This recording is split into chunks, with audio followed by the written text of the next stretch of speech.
Boys and girls, ladies and gentlemen, children of all ages, it's Jesse with the Common Nerd, bringing you pop culture and all things nerdy through a common sense lens. And man, oh man, I know, Common Nerd's here back again with another video about the intricacies working behind the scenes of Warner Brothers and the future of DC. And I really don't care about all these numbers. I don't care. I'm sorry. I'm going to keep making these. And I appreciate all of you guys that do keep watching these, and especially if you leave me comments down below and like the button and do all that kind of fun stuff. But seriously, things are heating up, boys and girls. We know that the official bids were put in last Thursday, and now we've got some more inside information coming out talking about where these numbers are and how much our dear sweet David Zaslav, who has done so many good changes to Warner Brothers while leaving a few things lying around out there as well, is now sadly going to look like he's going to be disappointed and not get the money he had hoped to out of Warner Brothers. And honestly, at the end of the day, you can kind of, to a certain degree, I guess, kind of blame James Gunn if you really want to, because obviously if Superman would have ended up being like this billion-dollar big blockbuster hit, David Zaslav probably would have got a little bit closer to the money he was actually wanting out of Warner Brothers. But as of right now, it doesn't look like they're going to hit that magic number that he wanted to, and most of the investors behind the scenes of all of these power players aren't interested in trying to match that, and not even or anywhere near it for David to get the happy little Christmas that he wanted. But boys and girls, Common Nerd might still get the Christmas present that he was wanting out there, because there are three main runners out there in the bid for this. Netflix, whose co-CEO was notoriously talking about the fact that how they didn't want anything about it. All they wanted to do is build things. And of course, it doesn't matter. The other side of that, which might be more of the business side of the aspect, decided to, yes, they're absolutely putting in a bid. And then, of course, the other one that makes a lot of sense just from like shared universes and shared properties, of course, is Comcast Universal, right? That includes all of Universal Studios with all of their Harry Potter lands. We know that they've got ties that would give them kind of access to like Lord of the Rings and all kinds of other things going on that Warner Brothers currently has. But the one big one, the one that people have been talking about the entire time, the one that honestly kicked this entire bidding war off, is Paramount Skydance with, of course, CEO Ellison, who has flat out said he is trying to reshape culture in the United States and hopefully go back to a slightly, I don't know, some might even say a time when America was great, right? A situation like that out there. So there's a lot of stuff going on behind the scenes, and it looks like we've got one front runner out there for the whole thing. And boys and girls, who knows how this will all end up panning out, but this is where things are going as of right now. And David Zaslav is probably going to be happy to just finally be completely and totally done with this. But between regulatory issues, money, and who all's backing who, is really all going to depend who ends up coming out on top. But I think by the end of this article and by the end of this video, you're going to understand who is the front runner. Whether or not that's going to make you happy or sad is all going to depend on what you want to see out of the future of DC and who you trust out there in Hollywood, if you actually trust anyone at all. So we're going to check out this article from thatparkplace.com, getting all of the juicy details and all the sordid details that are coming out from behind the scenes, because as we always know, Warner Brothers is one of the leakiest companies out there. But before we do, if you do enjoy our content, hit that like button, share with all your friends, and subscribe or follow if you have not already, boys and girls, because we are grinding, we are growing. We just crossed 2,400. We're sailing our way towards 25 on our journey to 100,000. I think we're sitting at like 2,448. And I could not do that without every single one of you. Also, leave us a comment in the section down below later what you think about all this. Does it surprise you at all? Is this the person you would like to see going the front runner? Who would you like to see despite all of this back and forth behind the scenes? Who would you like to see come out on top? Or do you just hope we end up getting good DC going forward and that's all that matters to you? Would you like to see Snyder return? Would you like to see James Gunn continue with what he's started so far and continue with it into the future? Let us know what you think about all that in the comment section down below. And of course, if you'd like to support the channel, please check out the links in the description as well. This is my full-time job by the grace of God, and your memberships do go a long way to make sure that keeps happening, boys and girls. All right, from thatparkplace.com and our dear sweet Marvin Montanaro, boys and girls. New Warner Brothers bids reportedly undercut Zaslav's $30 goal. Well, I'd imagine he was hoping Superman would have done a little bit better in the international box office, and maybe Peacemaker and Creature Commandos wouldn't have completely and totally crashed and burned on HBO Max. But hey, at least you got Penguin, so there's something there for it. The first round of Warner Bros. Bids has officially landed, and the early numbers report don't come close to the $30 per share that CEO David Zaslav hoped to command. According to On the Money, offers were delivered at noon on Thursday, and insiders say the winning figure will likely fall short of Zaslav's target. Now that the real contenders have stepped onto the field, the picture of who's actually in the race is much more focused and much smaller than months of online discourse have suggested. I mean, there's been a million people floating titles. I think the one name that I didn't see brought up by anybody legitimately was Disney. And we know, all of us in the common sense realm of the world out there know why. Disney's broke. They couldn't afford this if they wanted to. Not to mention the regulatory burdens that would come with that. And yeah, Disney isn't exactly the current administration's best friend out there, boys and girls. So yeah, needless to say, that would be a little bit of a problem out there. So the New York Post report confirms the bidding war centers on just three major players. Paramount Skydance, which of course is Common Nerd's personal favorite. I like what Ellison's doing. I like what we're hearing from behind the scenes. I like what Ellison is saying publicly out there. I think he's going to do great things for Star Trek, potentially with the right people involved. So I'd like to see the same thing happen to DC out there. Not to mention, we know that he's eliminating all the diversity, inclusion, and equity nonsense. And clearly Zaslav has let a lot of that still seep through into DC via James Gunn. So at least we can look and say that at least a lot of that kind of stuff would be gone with Paramount Skydance. Comcast, also one of those companies, not exactly big on all of the diversity, inclusion, and equity stuff. At least they're not pouting about it all over the place, right? If anything, like Universal's little Twitter account out there for their parks has a fun time occasionally taking digs at Disney. So, seems like a relatively normal place. But at the exact same time, we do know that they're okay with some of the diversity, inclusion, and equity nonsense, right? We got a race swapped, How to Train Your Dragon casting. And so people had issues with that. Overall, people had more issues with the movie. But needless to say, so there's a little bit of that with there. Netflix. Well, my grandmama said Cleopatra was black and not to believe them history teachers. I mean, Cowboy Bebop, anybody? Death Note? I mean, yeah, we've got some good examples. Stranger Things, One Piece, the live action adaptation. But then we've got things like Cuties. So, yeah, not exactly a place where diversity, equity, and inclusion inside the DC universe is going to go to die, now is it? If anything, I think James Gunn will feel even more cushy and even more free to do exactly what he wants and take pot shots at all of his perceived enemies out there on the internet. So, yeah, not exactly what Common Nerd's rooting for. That would equate to essentially coal in my stocking, boys and girls. And like Comcast would be like a nice stocking stuffer, maybe not the best, not the thing I'm most excited for, but at least willing to try it, something new.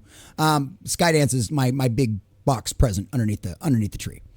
Paramount Skydance, powered by David Ellison and backed by Oracle founder Larry Ellison, entered an all-stock bid of $23.50 per share and is expected to increase to around $25 in the coming rounds. Advisors close to Ellison are warning not to push past the upper 20s. Specifically, they don't want to cross $27. So essentially, the people with all the money, the people holding the purse is telling Ellison, look, we like what you're doing, we agree with it, but here's our cap. We don't want to go over that, right? We're contractually obligated to probably kind of back you up to a certain degree. But if you do this, don't expect deals in the future. Don't go beyond this unless he can come up with a very good reason, right? And Zaslav's target was $30. And even Ellison, who pretty much by all standards you could argue is the front runner here, which we'll get into a little more of that here in a detail as to why, but they're only topping out at $27 a share. $3 short of what Zaslav's want. But still, we're talking more money than any of us will ever see in our lifetime, boys and girls. So still, Zaslav, not a bad shake of things. Should have maybe kept James Gunn on a slightly better leash. Meanwhile, Comcast and Netflix each face serious scrutiny. The Post states outright that both companies face significant regulatory hurdles from the Trump administration, hurdles that could drag their approvals out for years. And in Comcast's case, debt concerns complicate the equation even further. We know Comcast has been trying to spin off some of their other services, trying to get out from under some of this debt. They're not as bad a situation as Disney, but they're not exactly having money in the bank like Netflix and Skydance, or in other cases, Apple, which is one of those ones that a lot of people were thinking about maybe too. I heard some kind of rumor mills about that because Apple's got probably the most cash on hand of any major corporation out there, bar none. But at the end of the day, they're just not interested. They have no desire to do that. Apple's kind of like Nintendo when it comes to this kind of stuff. They just do their own thing over there. If you love them, and you love their stuff, and their results speak for themselves. So, well, it didn't seem like it was really much of a concern at all. So this is where we go from things like this. Zaslav may want a price with the 3 in it, but the early round simply isn't supporting that rumor. And of course, the Saudi stuff, we talked about that a lot, the one signature away, we quoted on all that kind of stuff. Basically, what we've been hearing across the board, the consensus is the Saudis are actually involved. It's not publicly. They're backing either or both Comcast and Paramount Skydance. That's kind of where the whole Saudi information sits as of right now. As always, it's just rumor, it's just speculation.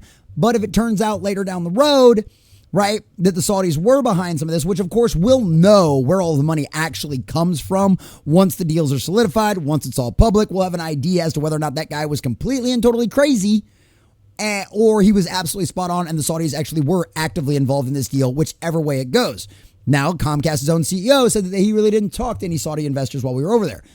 Zaslav and some of the rest of the Warner Brothers crews over there were, or not Zaslav, but Ellison and some of the rest of those crews over there were having much different meetings and much different dinners over there. We still don't know the exact details, but they are a little bit different. So we'll see what happens. We'll see what happens with all of that going forward.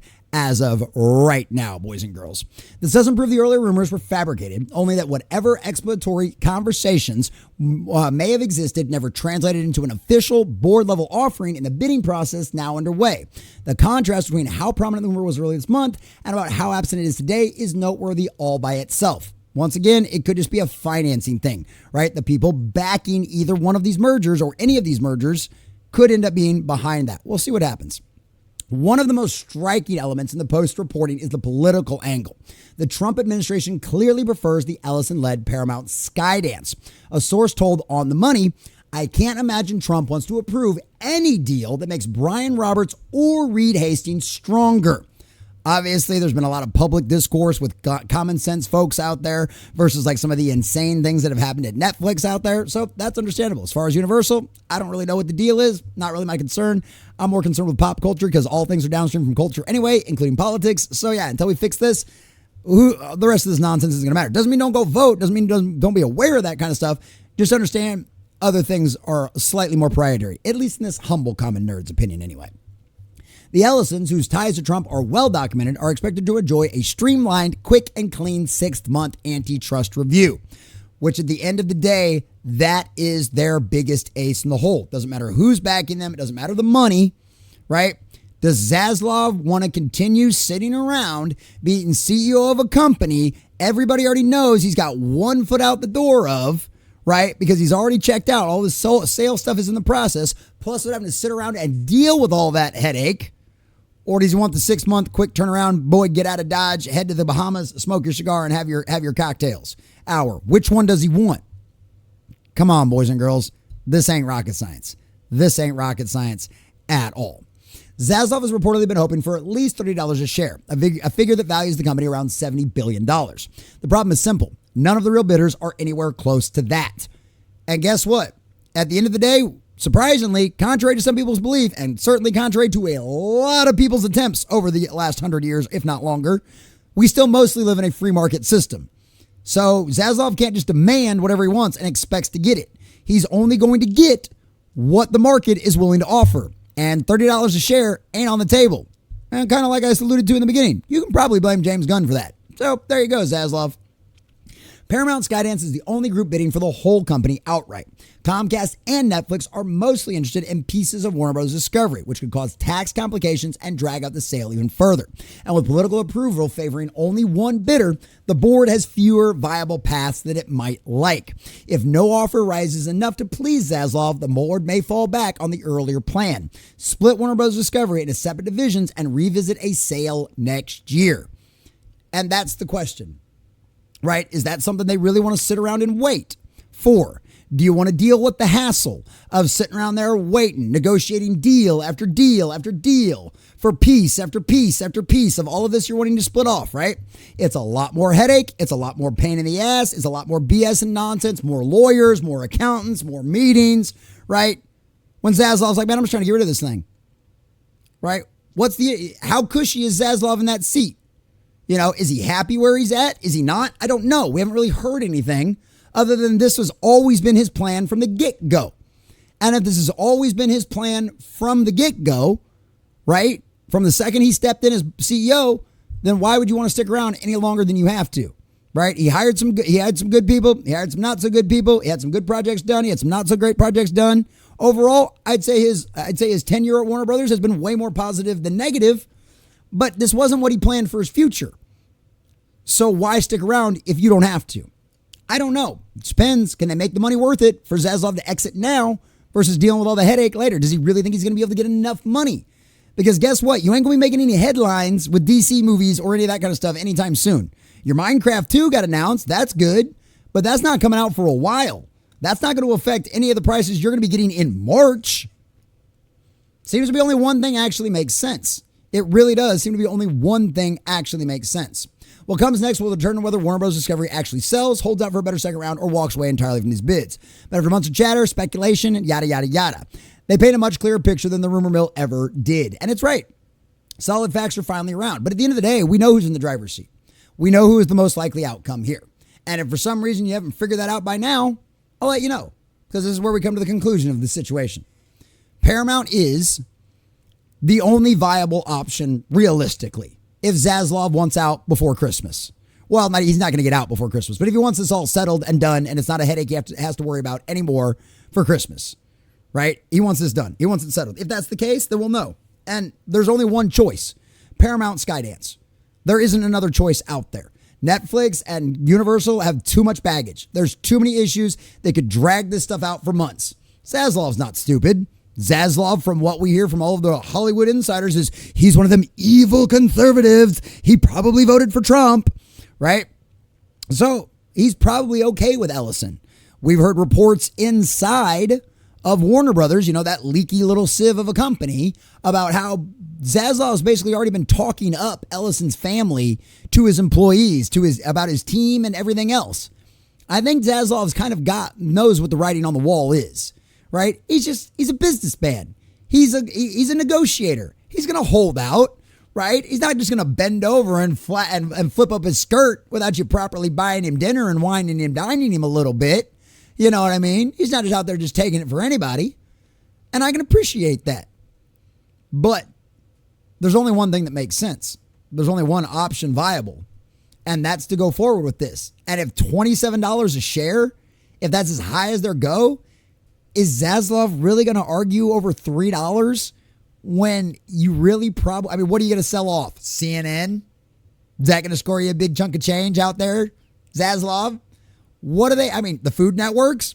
Those are probably, there's some companies out there that'll pick those up. I don't have a problem watching those on occasion when I ain't got nothing better to do and I need something to binge watch or something to put on in the background while I'm folding laundry, right?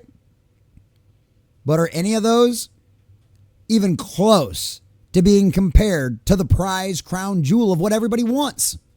Warner Brothers and DC. All access to every single character DC has ever created. Warner Brothers and their archives that would rival the size of the warehouse we saw the Ark of the Covenant go in, right? In Indiana Jones. That's the crown jewel. That's what everybody wants. So the real question is Zaslav going to sit around here and wait for a few more months and wait till March to break everything up, thinking he's going to get a better overall deal than $27 a share? I don't think so. Now, I'm just your humble common nerd. I'm just an idiot sitting out in my garage, sweating my butt off, trying to make pop culture content for you guys and hopefully give you some common sense and bring a little more common sense back into a lot of these arguments. But at the end of the day, I don't know what else does make common sense. Paramount Skydance has the easiest path forward and with enough money that should make Zaslav happy. So boys and girls, ladies and gentlemen, as of right now, it looks like Common Nerd's going to get the exact Christmas present he wants. Because there is no other choice, David Zaslav. Paramount Skydance and David Ellison are the only option for the future of Warner Brothers and DC. Because that's the crown jewel. That's what everybody wants. So even if Ellison doesn't get it in this round, he's going to get it in the next one. That's what everybody wants. That's what everybody's after. And guess what, Zaslav? Ellison's offering you the easiest exit. Make the smart choice and take it. Because Ellison, if for nothing else, will eliminate the diversity, inclusion, and equity garbage that has been plaguing DC for decades and has given us the likes of having Superman with a kryptonite rod up his butt and have Batman talked down to by Catwoman because she's made Gotham safer than he ever could. Yeah, that's DC, boys and girls. Wouldn't you like to see that made great again? And at the end of the day, it doesn't matter who buys it or who owns it, because the fans decide what succeeds and what fails. You as an audience member, you as a customer, you decide whether or not whoever the new bosses produce is good or bad, successful or fails. So at the end of the day, don't worry too much about any of this and who ends up owning it, because one way or another, we crushed Warner Brothers, we've crushed DC. Why couldn't we crush the new bosses? You have the power, and never let them never, ever let yourself forget that again. A big shout out to all of our subscribers and members out there. Thanks for watching, and make sure you guys like and subscribe if you have not already.